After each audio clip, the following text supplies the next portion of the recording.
बिल्लाहि मिनश्शैतानिर्रजीम बिस्मिल्लाहिर्रहमानिर्रहीम अल्हम्दुलिल्लाहि रब्बिल आलमीन व सल्लल्लाहु अला मुहम्मदिन व आलिहि त्ताहिरीन अम्मा बाद फ़क़द क़ालल्लाहु तबारक व तआला फ़ी किताबिहिल करीम बिस्मिल्लाहिर्रहमानिर्रहीम तबारकल्लज़ी नज़्ज़लल फ़ुरक़ान अला अब्दिही लियकूना लिल आलमीन नज़ीरा।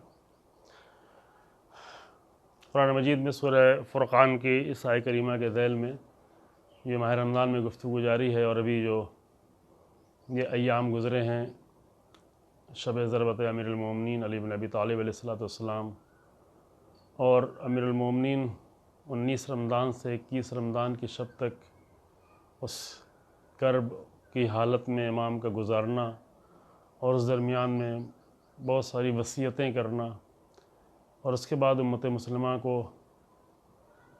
छोड़कर अल्लाह की बारगाह में हाज़िर हो जाना, इस जुदाई पर और इस गम पर, इस मुसीबत पर तमाम उम्मत मुस्लिमा को और तमाम मोमिनीन को तसलियत और ताज़ियत पेश करते हैं। ये दिन जो गुज़रा है वो बहुत ही सख्त दिन गुज़रा है हसनैन के लिए अलैहिस्सलातु वस्सलाम, जनाब ज़ैनब उम्मे कुलसूम के लिए और अस्हाब अमीरुल मोमिनीन के लिए, अस्हाब रसूलुल्लाह के लिए और फिर बाद में तमाम उम्मत मुस्लिमा के लिए कि इस दिन में अमीरुल मोमिनीन से यह उम्मत महरूम हुई।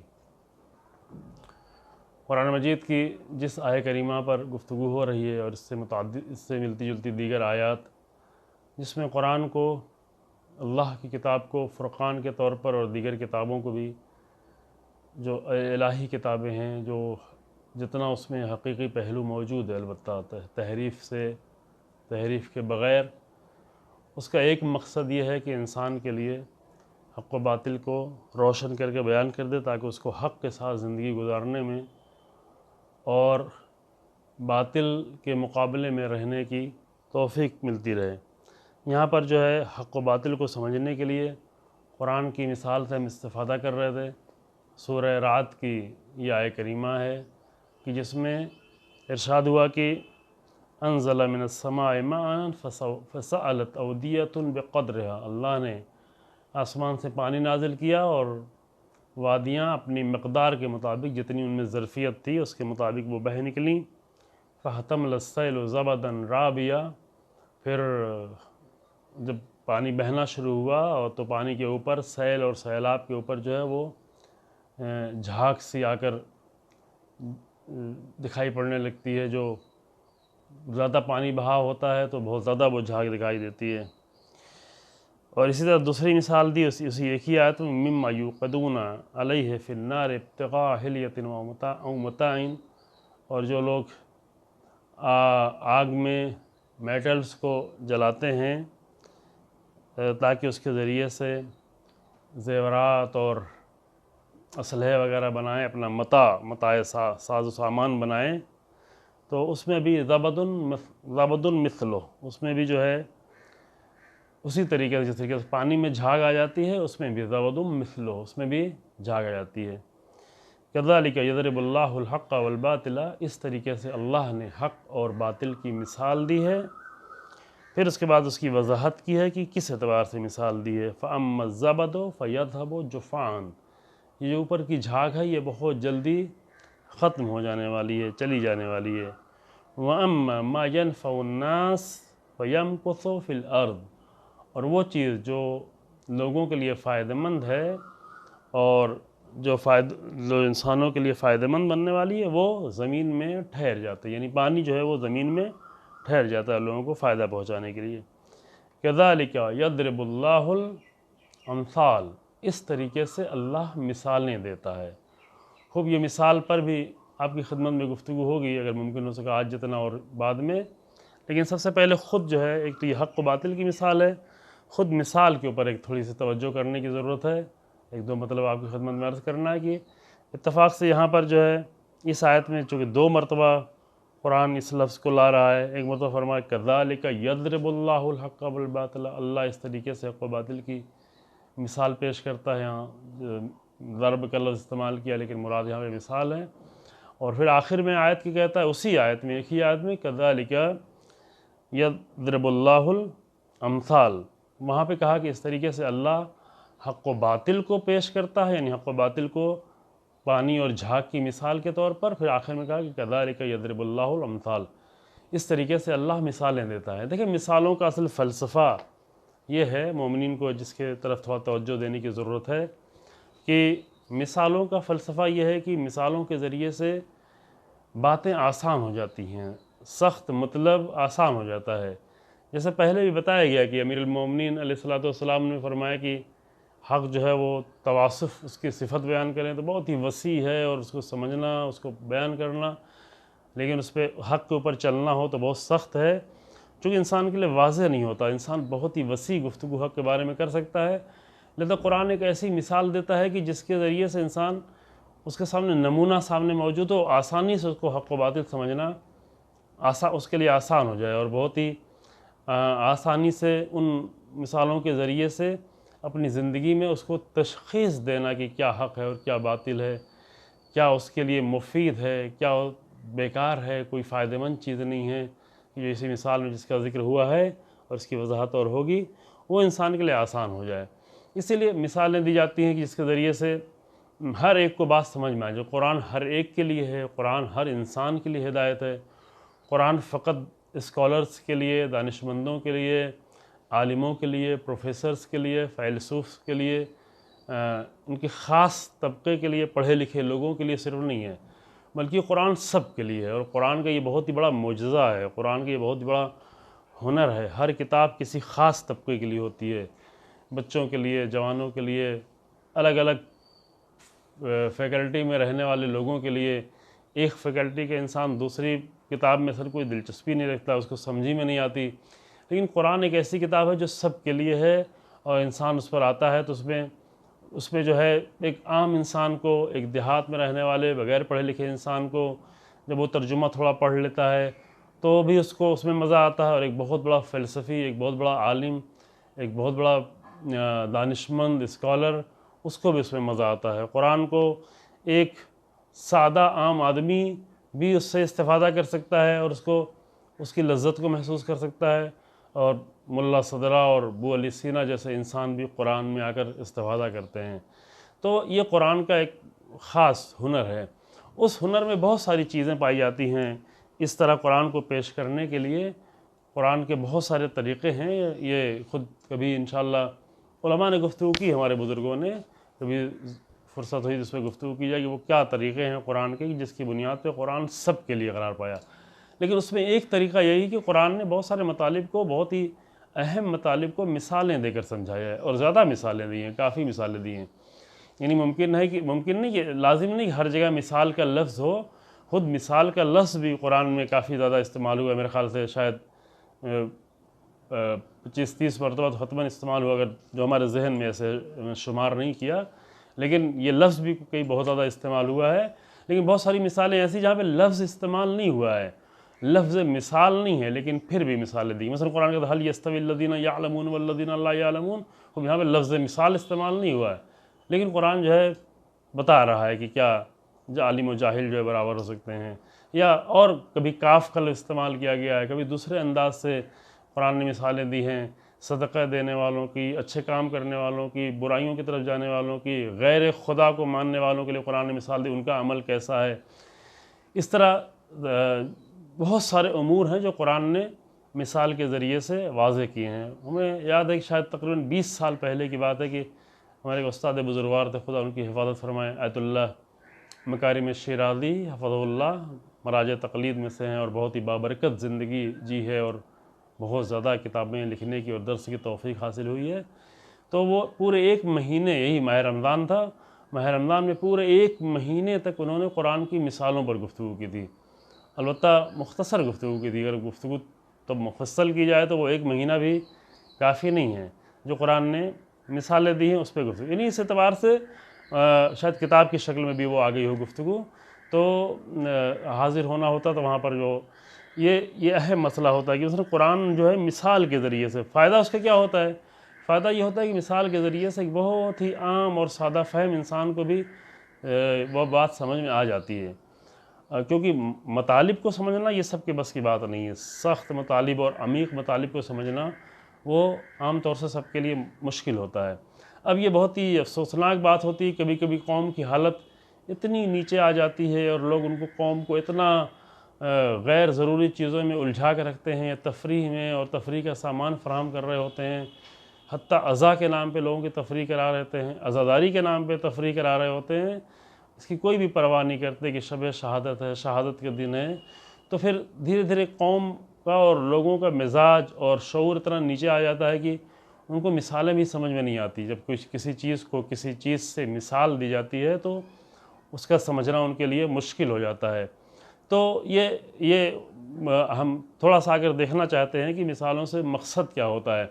एक बहस हम तालिब इल्मों को, यानी सारे तालिब इल्मों को, ये शुरू ही में यानी इब्तदाई सालों में 2-3 साल गुजरने के बाद मसलन जब बलागत की पहली किताब पढ़ाई जाती है तभी वहीं पे ये बहस है। बलागत के भी मुतादिद किताबें हैं, इल्मी एतबार से उसके भी सतहें बुलंद हैं जब बाद वाली किताबें हैं, लेकिन जो बिल्कुल इब्तदाई किताब पढ़ाई जाती है उसमें भी तालिब इल्मों को ये पढ़ाया जाता है कि तशबीह क्या है। और तशबीह यानी वही मिसाल, यह मिसाल भी अरबी लफ्ज़ है और तशबीह भी अरबी लफ्ज़। तशबीह यानी किसी को किसी से शबाहत देना, मिसाल में यानी किसी को किसी से मुमासलत करना। तो ये दोनों लफ्ज़ अरबी लफ्ज़ है। वहाँ पर जो है ये बहस तालिब इल्मों को बताई जाती है कि कुछ चीज़ें ऐसी होती जिसकी मिसाल दी जाती है। कुछ चीज़ों से हम तालिब इल्मी बहस यहाँ पे नहीं करते ताकि आवाम को मुश्किल ना हो, लिहाजा उन लफ्ज़ों से हम इस्तेमाल करने से परहेज़ करते हैं कि कुछ चीज़ें होती हैं जो जिसकी मिसाल दी जाती है, कुछ चीज़ें हैं जिससे मिसाल दी जाती है, जिसके ज़रिए से मिसाल दी जाती है, और सबसे जो अहम चीज़ होती है उसमें वो होती है कि किस वजह से मिसाल दी जा रही है। उसको वजह शिबा कहते हैं, मुशब्बह, मुशब्बह बिह, वजह शिबा, और असल मिसाल को तशबीह कहते हैं। ये 4 चीज़ें हैं। ये अरकान जो है उनको तालिब इल्मों को ये अरकान सिखाए जाते हैं कि किस चीज़ को किस चीज़ से मिसाल दी गई और किस वजह से मिसाल दी गई। और वो जिस वजह से मिसाल दी जाती है वो ज़्यादा अहम होता है कि जब किसी चीज़ को किसी चीज़ से मिसाल दी जाती है, ये देखो कि किस वजह से मिसाल दी, इसकी वजह शिबा क्या है, क्यों तशबीह दी जा रही है, और उसी नुक्ते पर तवज्जो करो, दूसरे नुक्तों पर नहीं जाओ। अब ये बात हम इसलिए अर्ज़ कर रहे हैं कि कभी कभी ऐसा देखने में आता है कि अवाम तो छोड़ें, अवाम तो बेचारे नहीं जानते इन मसाइल को। अलबत्ता बहुत सारे लोग हैं जो बग़ैर इन सारी चीज़ों को पढ़े हुए समझ रहे हैं, हकीकतों को समझ रहे हैं, लेकिन बहुत सारे लोग हैं जो उनकी अपनी बहरहाल मजबूरी है, नहीं समझते या लोगों के धोखे में हैं। लेकिन वो लोग कि जिनको ये सारी चीज़ें बताई गई हैं, जिनको पढ़ाई गई, हम नहीं मालूम, ये बेचारे हमारे जो है मौलवी हैं या कभी कभी हत्ता आलिम के लिबास में ही बाद लोग आ जाते हैं, बाद लोग अपनी लंबी लंबी उम्र कर चुके हैं, शायद भूल गए हैं किस वजह से ये चीज़ें जो बचपन ही में पढ़ाई जाती हैं वो क्यों भूल जाते हैं, और भूल कर आकर कौम को जो गैर ज़रूरी चीज़ों में उलझा देते हैं। पहले भी अर्ज़ किया कि कौम में इतने सारे मसाइल हैं, कौम की दीनी हालत देखें, अखलाक़ी हालत देखें, एतक़ादी हालत देखें, शिर्क व निफाक में लोग गर्क हुए जा रहे हैं। खाली थोड़ा थोड़ा रगों में नहीं दौड़ रहा है, और रगों वाली बात तो रवायतों में भी कही गई है। शिर्क व निफाक में गर्क हुई जा रही है कौम, अमली एतबार से इतना बदकिरदार हुई जा रही है, इक़्तिसादी लिहाज से देखें तो कौम की हालत ख़राब है। ये तो कौम से पैसा ले लेके ज़िंदगी गुजार रहे हैं, लेकिन कौम की हालत ख़राब है, लोग भूखे हैं, लोगों के पास ज़िंदगी करने के सामान नहीं है। इल्मी एतबार से देखें तो बहुत, जिसको इल्म के मैदान में सबसे बुलंद होना चाहिए था, जिसका इमाम आखिरी लम्हे तक हसरत करता रहा, मुझसे पूछो, मुझसे सवाल करो, मुझसे इल्म ले लो, वो कौम इल्म के लिहाज से हर कौम से नीचे नज़र आ रही हो। ये सब, इन सब मुश्किलात के होते हुए आकर लोगों को उलझा दिया जाए कुछ बाद मिसालों में, ये इसको कैसे मिसाल दे दिया गया, इसको कैसे मिसाल दे दिया गया, ये इससे कैसे छवि हो सकता है। वहाँ पर ये तालिब इल्माना बातें मौलवियों को याद करना चाहिए जो बचपन ही में उनको पढ़ाई जाती हैं कि वजह शिबा क्या है, किस वजह से किसी चीज़ को, यानी सबब मिसाल क्या है। जब किसी चीज़ को किसी से मिसाल दी जाती है तो उसके मिसाल देने की वजह क्या है। मिसाल भी वहीं पे ये मिसाल दिया जाती है। मिसाल कहा जाता है कि ज़ैदुन कल असद, ज़ैद एक फ़र्ज़ी नाम है जो हमारे यहाँ अरबी लिटरेचर में बहुत ज़्यादा इस्तेमाल होता है, किसी शख्स का नाम नहीं है। कहा जाता है ज़ैदुन कल असद, ज़ैद शेर जैसा है। जब कहता है ज़ैद शेर जैसा है तो इसका मतलब ये नहीं है कि ज़ैद के दांत बड़े बड़े हैं, ज़ैद को पूँछ निकली हुई है, या ज़ैद के पंजे जो है बहुत ही खूंखार हैं, या ज़ैद दरिंदा है, या ज़ैद लोगों को फाड़ जाता है। अलबत्ता अभी बाज़ लोग बाद इंसान जो वाकई दरिंदों जैसे हो गए हैं, यानी आकर अगर कहीं गुफ्तगू करनी होती तो इल्मी गुफ्तगू नहीं करते, दरिंदों की तरह हमला करते हैं इंसान की शख्सियात पर।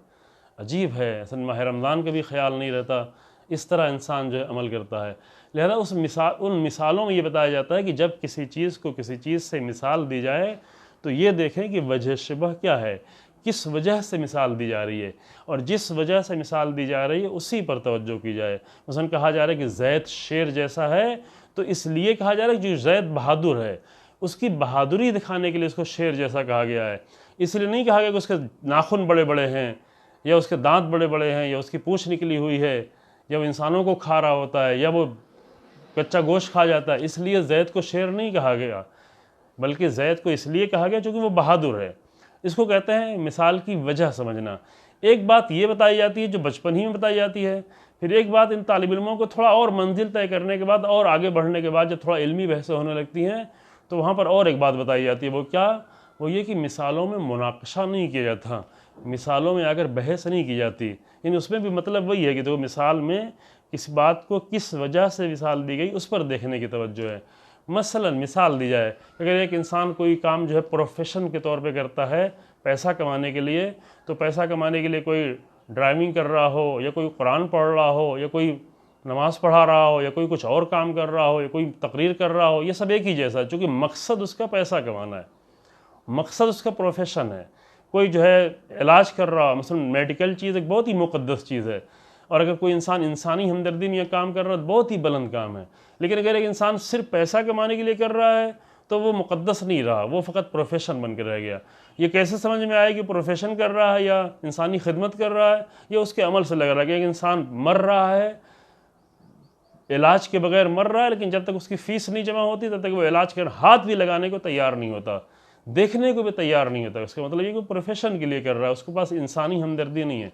ऐसे दूसरे लोग हैं जो प्रोफेशन के तौर पे दूसरे काम करते हैं, तकरीरें करते हैं, हत्ता कुरान पढ़ने के लिए जाते हैं। कुरान पढ़ना बहुत ही मुक़द्दस अमल है, लेकिन एक इंसान फ़कत प्रोफेशन के तौर पे कर रहा हो तो उसको पैसा मिलेगा तो पढ़ाएगा, पैसा नहीं मिलेगा तो वो एक दिन भी आने को तैयार नहीं होगा। जिस दिन तनख्वाह रोक दी गई वो बिल्कुल नहीं पढ़ाएगा।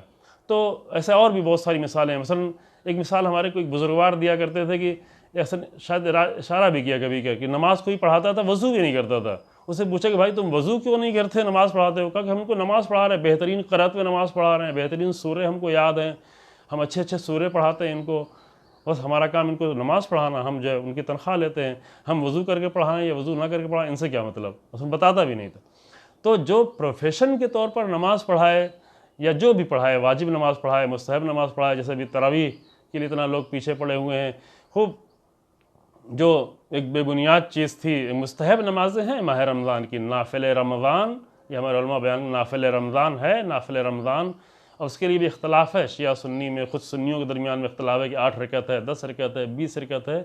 बहरहाल रोज़ाना माह रमज़ान के लिए नाफिले की नमाज़ें हैं जो शब में पढ़ी जाती हैं, कि आम तौर से ये बताया गया कि पहली तारीख़ से लेकर के 20 तारीख़ तक जो 10-10 रकत नमाज उन इख्तलाफात के साथ, और बाद की तारीख़ों में 20-20 रकत नमाज, और शब-ए क़द्र में तो 100-100 रकत नमाज, सब मिलाकर तकरीबन 1000 रकत नमाज़ें होती हैं जो नाफिल रमज़ान के तौर पर। अलबत्ता इसमें बहुत ज़्यादा तादाद पर जो है वो ताकीद करने की ज़रूरत नहीं, चूँकि बहरहाल इसमें हैं इख्तलाफात, लेकिन बहरहाल ये तय है कि नाफिल रमज़ान जैसे नाफिल सुबह है 2 रकत, नाफिल मगरिब है 3 रकत, नाफिल इशा है 2 रकत, नाफिल शब है 11 रकत नमाज़ शब की नमाज़ें, जैसे इस तरह की नाफिले की नमाज़ें हैं रोज़मर्रा के लिए, उसी तरह माह रमज़ान को चूँकि ख़ास अहमियत हासिल है, लिहाजा नाफिल रमज़ान के तौर पर कुछ और अलग से नमाज़ें हैं, जैसे शब क़द्र की अलग से नमाज़ें। अब शब क़द्र में बाद लोग अगर अपनी वाजिब नमाज़ें पूरा करना शुरू कर देते हैं, बजाय कि नाफिला पढ़ने के, वो 2-2 रकत करके 100 रकत मुस्तहब नमाज़ें, लेकिन लोग वाजिब नमाज़ें अपनी बचा के रखते हैं, शब क़द्र पढ़ेंगे। ये बहुत ही अफसोसनाक है, जबकि मोमिन के लिए ये जायज़ नहीं है कि उसकी नमाज अगर खुदा न खास्ता, पहले ये तो क़ज़ा ही नहीं हो, दूसरे का अगर क़ज़ा हो जाए तो जायज़ नहीं कि उसको उठा के रखे, उसको जितनी जल्दी मुमकिन हो सके उसको फ़ौरन अदा करे। मसलन खुदा न खास्ता अगर इंसान सो गया है और किसी वजह से नहीं उठ पाया है, अलार्म नहीं बज पाया या कुछ हो गया, उठे तो फिर वो इंतज़ार नहीं करे कि ज़ोहर का वक्त होगा तो नमाज सुबह क़ज़ा कर लेंगे।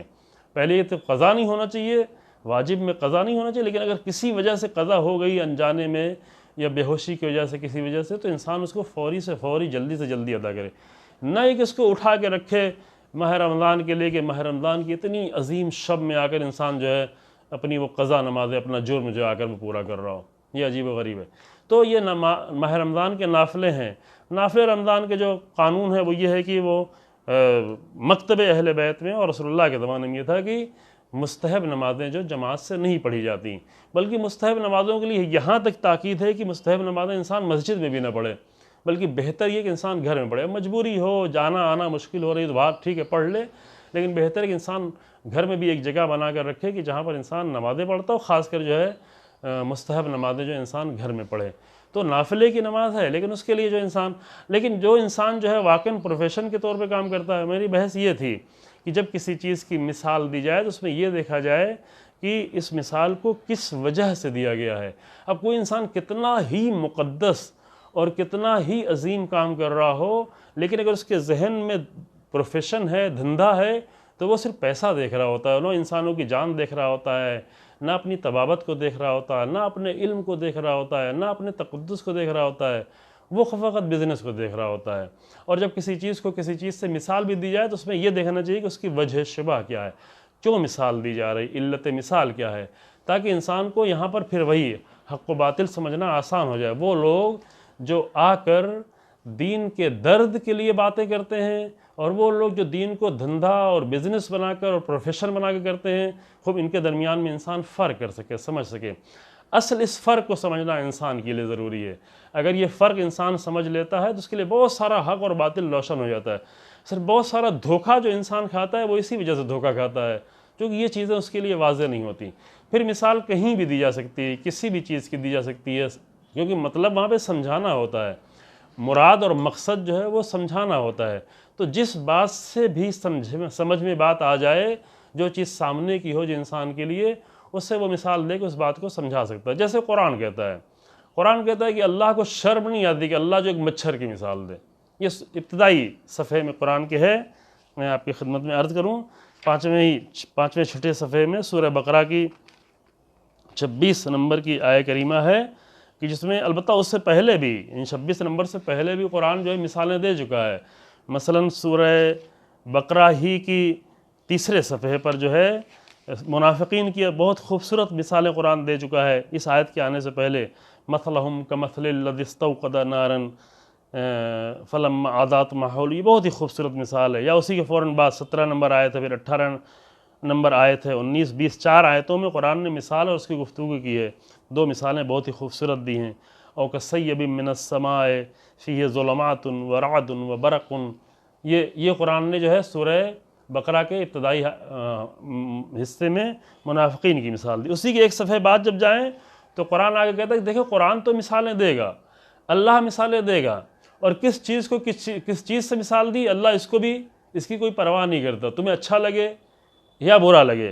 कुरान कहता है कि इन्नल्लाह ला यस्तही अन यद्रबा मसलन मा बाऊज़तन फमा फ़ौक़हा, अल्लाह को इस बात से कोई भी इस बात की अल्लाह को शर्म नहीं है कि अल्लाह जो एक मच्छर की मिसाल दे, या मच्छर नहीं बल्कि मच्छर से भी, फमा फ़ौक़हा यानी उससे भी ज़्यादा हक़ीर चीज़ की, उससे भी ज़्यादा, यहाँ फ़ौक़ से मुराद यानी भाई उससे भी ज़्यादा, फ़ौक़ के मानी यूँ बुलंदी के होते हैं, लेकिन चूँकि मच्छर पस्ती के लिए मिसाल दी जा रही छोटी चीज़ की, तो यहाँ फ़ौक़ से मुराद हो जाए यानी उससे भी ज़्यादा छोटी चीज़ की मिसाल देने में अल्लाह को कोई शर्म नहीं आती। लेकिन जब अल्लाह मिसाल देता है तो फिर अल्लाह ने वही बताया कि देखो मिसाल देने पर मुश्किल क्या होती है। जो लोग समझदार हैं वो मिसाल को कैसे समझते हैं, जो लोग नासमझ हैं या जिनके पास ईमान नहीं है उनकी हालत क्या होती है। फिर कुरान कहता है फ़अम्मल्लज़ीना आमनू फ़यअलमून अन्नहुल हक़, यहाँ पे भी हक़ का कलमा आया। वो लोग जो साहिबान ईमान हैं उनके दिल में फ़ौरन उनका दिल आकर गवाही देते हैं हाँ ये बात, ये मिसाल जो दी गई वो हक़ मिसाल है।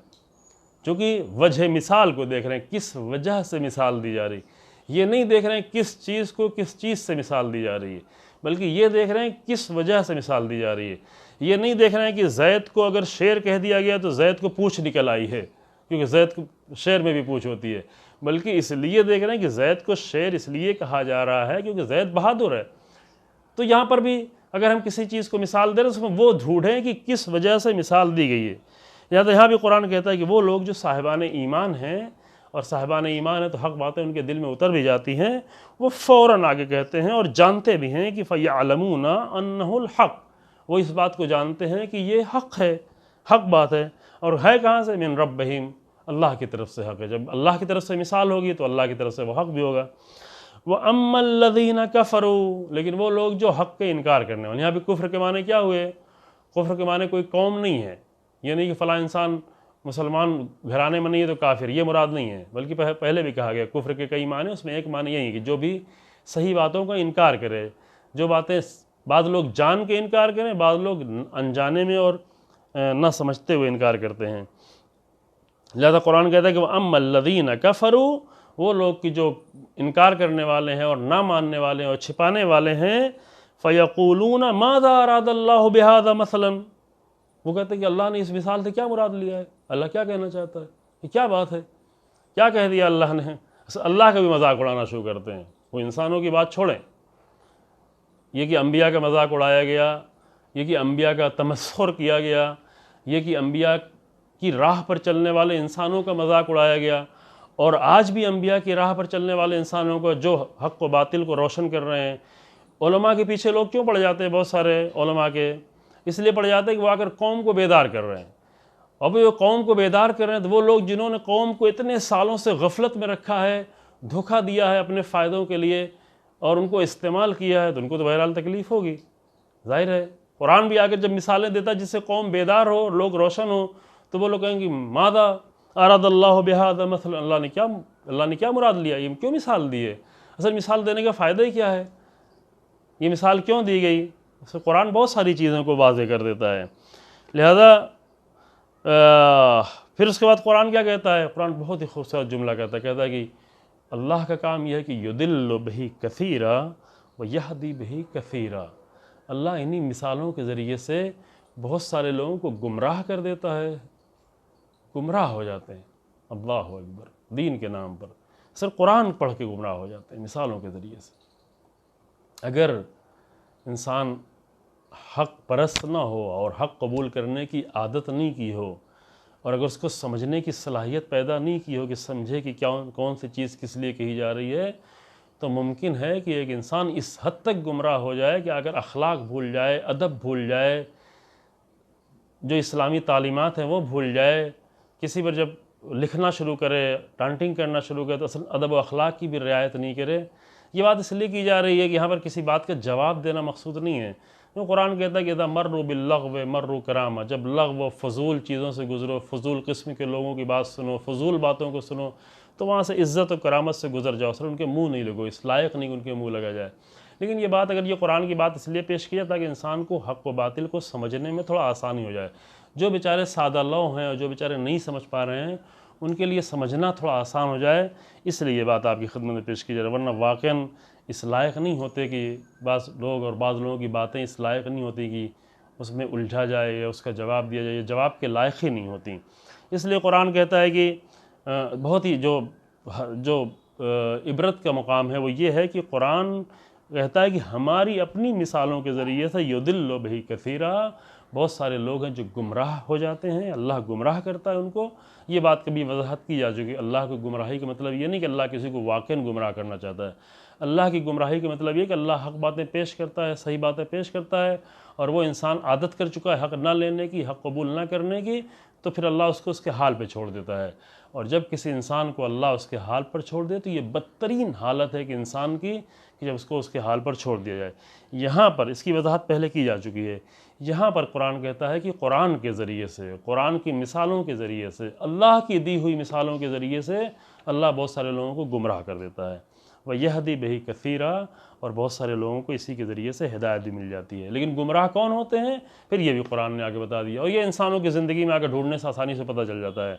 कुरान कहता है वमा युदिल्लु बिही इल्लल फासिकीन, कोई भी गुमराह नहीं होता मगर ये कि जो लोग फासिक होते हैं, जो बदकिरदार होते हैं, जिनको जराइम करने की और बदकिरदारी की, बुराइयों की आदत पड़ चुकी है, जिनको हक़ किसी तरह समझ में नहीं आता, जिनकी ज़िंदगी बातिल ही बातिल होती है, बातिल के मझधार में ऐसे फंसे होते हैं और बातलाक में ऐसे फंसे होते हैं कि वहाँ से उनके लिए निकलना ही मुश्किल हो जाता है। लिहाजा ऐसे लोगों के लिए कुरान कहता है कि ये लोग जो ये फासिक किस्म के लोग जो है वो एक अच्छी मिसाल से भी कि जहाँ एक मतलब बताया जाता है वहाँ गुमराह हो जाते हैं, और सिर्फ गुमराह नहीं होते बल्कि पीछे पड़ जाते हैं बहुत सारे लोगों के। और अफसोस होता है कि वो लोग जो वाकई कौम का दर्द रखते हैं, जो कौम की फ़िक्र करते हैं, जो कौम के लिए ज़हमतें उठा रहे हैं, जो कौम की खदमात अंजाम दे रहे हैं, जिनका दिल दुखता है कौम की इन हालतों को देखकर, उनके पीछे लोग पड़ जाते हैं और कौम को भी गुमराह करते हैं। एक कुरान ने आकर सूरह अनकबूत में एक जुमला कहा, इस जुमले को सुने और बात को हम यहाँ पे तमाम करते हैं कि ताकि अगले मतलब में जो थोड़ा सा वक्त है आपके सामने अर्ज़ किया जा सके। कुरान जो सूरह अनकबूत की आयत नंबर 43 में कहता है, 43 नंबर आयत सूरह अनकबूत की, वहाँ पे कुरान कहता है कि वतिलकल अम्सालु नज़रबुहा लिन्नास, ये मिसालें जो दी गई हैं ये मिसालें लोगों के लिए दी गई हैं। जाहिर है कि नास से मुराद यही कि तमाम इंसान, आम लोगों के समझ में आने वाली चीज़ें, ये तो नहीं कि आलिमों के लिए या रसूलुल्लाह के लिए। रसूलुल्लाह को तो यही सारी हकीकतें समझ में आती हैं। ये कुरान कहता है कि तिलकल अम्सालु नज़रबुहा लिन्नास, हमने ये मिसालें जो दी हैं हम ये लोगों के लिए मिसाल देते हैं, लेकिन वमा याक़िलुहा इल्लल आलिमून, लेकिन इन मिसालों को सब समझ नहीं सकते, मुश्किल ये है। वमा याक़िलुहा, अक़्ल यानी ताक़ुल, समझना, इन मिसालों को भी सब नहीं समझते। वमा याक़िलुहा, इसको नहीं समझ सकते इल्लल आलिमून, मगर ये कि जो साहिबान इल्म है, यानी वाक़ई जिन्होंने अपने इल्म से मुराद ये नहीं कि जिन्होंने बहुत सारी किताबें पढ़ ली और बहुत सारी डिग्रियाँ ले लीं और बहुत साल तक हौज़े में रहा। इल्म से मुराद ये है कि जब इंसान को किसी चीज़ का इल्म हो जाए तो उस पर अमल करने लगे। जब तक इंसान का इल्म उसकी अमली ज़िंदगी में नहीं आता वो इल्म बन ही नहीं पाता। वो हार्ड डिस्क का डेटा रहता है, वो एक चिप मेमोरी कार्ड का डेटा कहला सकता है, लेकिन वो इल्म नहीं कहला सकता। वो इल्म जो इंसान की ज़िंदगी में, इंसान की अमली ज़िंदगी में नहीं आए। इसलिए ऐसे इल्म से पनाह मांगी गई। नमाज की दुआओं भी पढ़ते हैं, यूँ भी पनाह मांगी गई कि अल्लाहुम्मा आऊज़ु बिका मिन इल्मिन ला यनफ़ा, ऐ मेरे अल्लाह हम ऐसे इल्म से पनाह मांगते हैं कि जो इल्म फ़ायदा नहीं पहुँचा पाए। अब हम आपके सामने वो कुरान की मिसाल जो सूरह रात में दी गई, जहाँ हक़ व बातिल की मिसाल दी गई है, मैं खाली एक नुक्ते की तरफ इशारा करता हूँ, वज़ाहत इसके इंशाअल्लाह कल आपकी खिदमत में, कि जो कुरान ने हक़ और बातिल की पानी से और किससे, झाग से मिसाल दी है कि झाग यानी बातिल, कज़ालिका यज़रिबुल्लाहुल हक़्क़ वल बातिला, यानी क्या, ये जो झाग ऊपर जम जाती है ये बातिल है, और वो जो पानी है वो है हक़। अब इस पर आप गौर करें कि झाग में क्या सिफतें पाई जाती हैं। झाग से मुराद खाली झाग ही में जहन अटक के नहीं रह जाए, ये मिसाल है। हमारी कौम की हालत नहीं, हमारे हिंदुस्तान पाकिस्तान की हालत ना होगी जो मिसाल दी जाए उसी मिसाल ही में सारा जहन अटक के रह जाए। उस मिसाल से आगे बढ़ने की कोशिश करें, किस लिए मिसाल दी जा रही है। अगर कुरान कह रहा है कि बातिल जो है वो झाग जैसा है, कफ जैसा है, और हक़ जो है वो पानी जैसा है, तो फिर वहाँ पर आकर यहाँ पर गहराई की ज़रूरत है, यहाँ पर सोचने की ज़रूरत है कि झाग में क्या सिफतें पाई जाती हैं, वजह शबह क्या है, इल्लत मिसाल क्या है, सबब मिसाल क्या है, क्यों कुरान मिसाल दे रहा है, क्या क्या ख़ासियतें पाई जाती हैं, क्या झाग से प्यास बुझाई जा सकती है, क्या झाग से तहारत ली जा सकती है, क्या झाग से बर्तन धुला जा सकता है, क्या झाग से खाना पकाया जा सकता है, क्या झाग से कपड़ा धुला जा सकता है, क्या झाग से कोई तामीरी काम हो सकता है, क्या झाग से बिल्डिंग बनाई जा सकती है इस्तेमाल करके, नहीं हो सकता। यानी झाग जो है वो किसी भी काम नहीं आने वाली चीज़ है। उसके बरखिलाफ़ पानी हर जगह काम आने वाली चीज़ है। पानी इंसान की ज़रूरतों को पूरा करता है, पानी इंसान की प्यास को बुझाता है, पानी तहारत देता है, पानी कपड़े साफ़ करता है, जिस्म को साफ़ करता है, मकान को साफ़ करता है, बर्तन को साफ़ करता है, खाना पकता है, बिल्डिंगें बनती हैं, हयात है, ज़िंदगी है, दरख्त हैं, जानवर है, इंसान है। कहीं भी कोई ज़िंदगी अगर नज़र आ रही है और ज़िंदगी का कोई भी उन्सुर अगर कहीं पे एलिमेंट नज़र आ रहा है तो वो पानी की वजह से। और झाग से कुछ है, झाग से कुछ भी नहीं है, कुछ भी खैर नहीं पहुंचता। ये मिसाल कुरान ने क्यों दी, ये हक़ व बातिल को समझने के लिए। एक बेहतरीन नमूना, इसकी वजाहत हम कल थोड़ा और करेंगे कि लोगों की ज़िंदगी को देखते चले जाएं कि किन लोगों की तकरीर, गुफ्तगू, कलाम से कौम को फ़ायदा पहुँच रहा है और किन लोगों को सिर्फ झाग वाली हो। सिर्फ दिखाई बहुत पड़ रहा हो लेकिन असर कुछ भी ना हो, तासीर कुछ ना हो, कौम को कुछ निजात न मिल रही हो, जवानों को कोई फ़र्क नहीं पड़ रहा हो, इंसानों को कोई फ़र्क नहीं पड़ रहा हो, अपनों को कोई फ़ायदा नहीं पहुंच रहा हो, दूसरे इंसानों को, क्योंकि जो दूसरे हैं, गैर हैं, वो भी इंसान हैं। कुरान ने कहा कि हुदन लिन्नास, सबके लिए हिदायत है, तो उनको भी कुछ फ़ायदा पहुंचने की ज़रूरत है। यानी इस तरह इंसान करे कि ये नहीं कि सबको दुश्मन बना के, ये सब दुश्मन को कुछ फ़ायदा नहीं पहुंचाना है, सारे दुश्मन हैं, सबको छोड़ो, फिर दूसरों को दुश्मन बनाते बनाते अपनों को भी दुश्मन बनाना शुरू कर दे, फिर अपनों को दुश्मन बनाते बनाते अपने उलमा को दुश्मन बना ले, अपने बुज़ुर्गों को दुश्मन बना ले, तारीख़ के इंसानों को दुश्मन बना ले। ऐसा हो जाता है, ये हालत हो जाती है। मसलन आकर ये आइम्मा ने मिसाल दी हुई है, हज़रत इमाम हुसैन अलैहिस्सलाम को आकर जो है वो नाक़े सालेह की मिसाल दी है, या ख़ुद अमीरुल मोमिनीन अली बिन अबी तालिब अलैहिस्सलाम के लिए रवायत इस तरह की है कि नाक़े सालेह को कत्ल करने वाला अव्वलुल अशक़िया और अमीरुल मोमिनीन को कत्ल करने वाला आखिरुल अशक़िया, यानी बदतरीन इंसान, वो दो बदतरीन इंसान। अब ये दो बदतरीन इंसान कहा जाए, इससे मुराद ये तो नहीं कि नाक़े सालेह जो है अमीरुल मोमिनीन नाक़े सालेह के जैसे हैं, माज़अल्लाह। नाक़े सालेह अगरचे बहुत मोहतरम है, अल्लाह की तरफ से आया है, लेकिन नाका है, बहरहाल नाका अगरचे अल्लाह की तरफ से आया है, बहुत ही खैर का सबब बना हुआ है, लेकिन नाक़े सालेह सालेह जैसा भी नहीं है, तो अमीरुल मोमिनीन जैसा नहीं हो सकता। लेकिन ये मिसाल क्यों दी गई?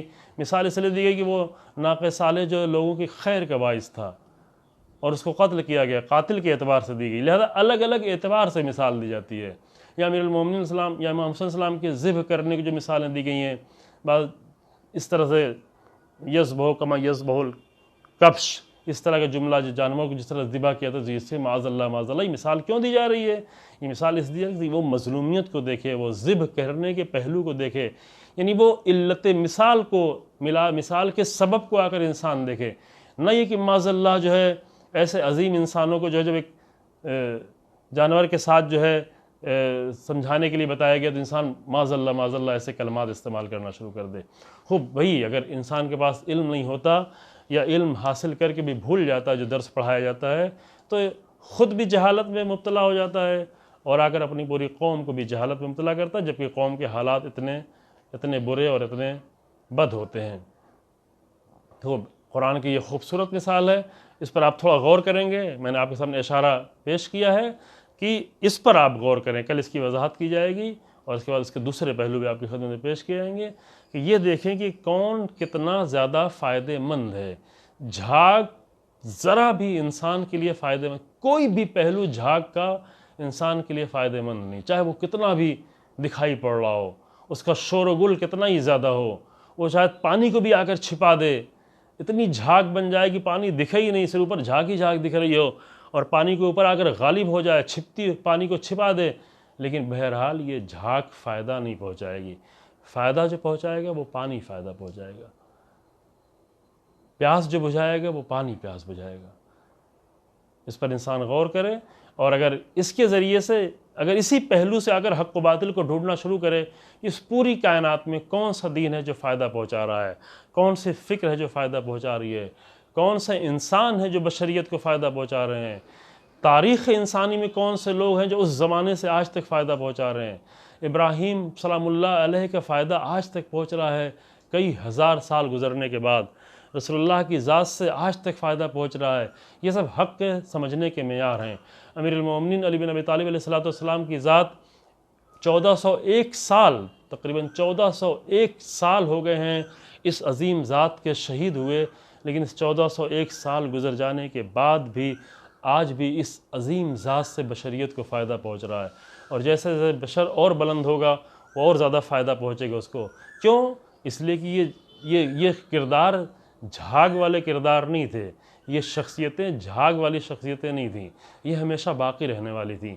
ये पानी की तरह से, जो ऐसा पानी भी नहीं कि जो जल्दी ख़त्म हो जाए, ऐसा पानी जो क़यामत तक लोगों की प्यास बुझाता रहे। ये समंदरों की तरीके से हैं, ये एक तालाब की तरह नहीं है कि सूख गया ख़त्म हो गया, ये गड्ढे की जैसे नहीं है, ये समंदरों की तरह से हैं। अमीरुल मोमिनीन की ज़ात समंदर जैसी है, रसूलुल्लाह की ज़ात समंदर जैसी है।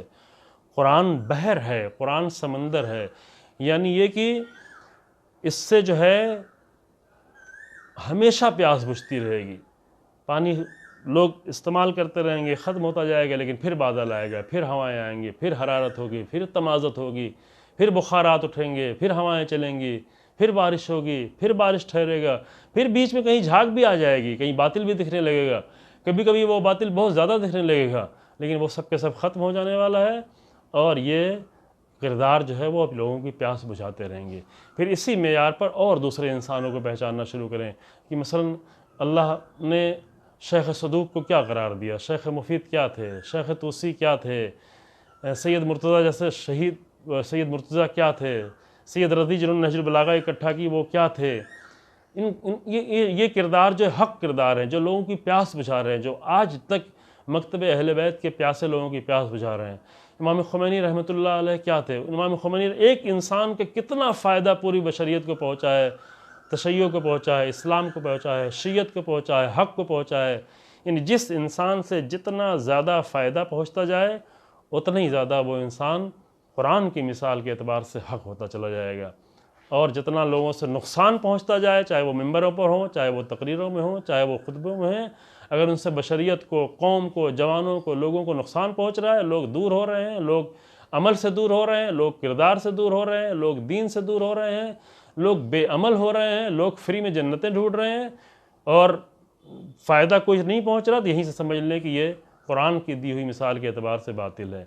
आज फिर हम उस अमीरुल मोमिनीन को याद कर रहे हैं कि जिसने अपनी पूरी ज़िंदगी में और आखिर में ये वसीयतें की कि देखो हमेशा हक़ बात कहना, क़ूला क़ौलल हक़, हमेशा हक़ बात कहना, अपने बच्चों को वसीयत कर रहे हैं।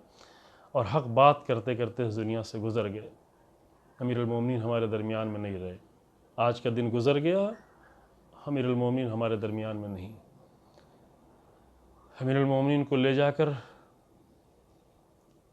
एक ऐसी खाक में दफन किया गया, यानी इतना ज़्यादा लोगों के लिए हक़ व बातिल रोशन नहीं था कि अमीरुल मोमिनीन जैसे इंसान को छिपा कर रात की तारीकी में ले जाकर बहुत दूर, कूफे से दूर, कई किलोमीटर दूर ले जाकर संगलाख वादियों के दरमियान में जहाँ कोई भी आबादी नहीं थी, अभी तो वहाँ रोज़ा है, अभी तो वहाँ आबादी है, अभी वो नजफ़ अशरफ के नाम से ये मुक़द्दस सरज़मीन है, लेकिन तकरीबन 100 साल से ज़्यादा,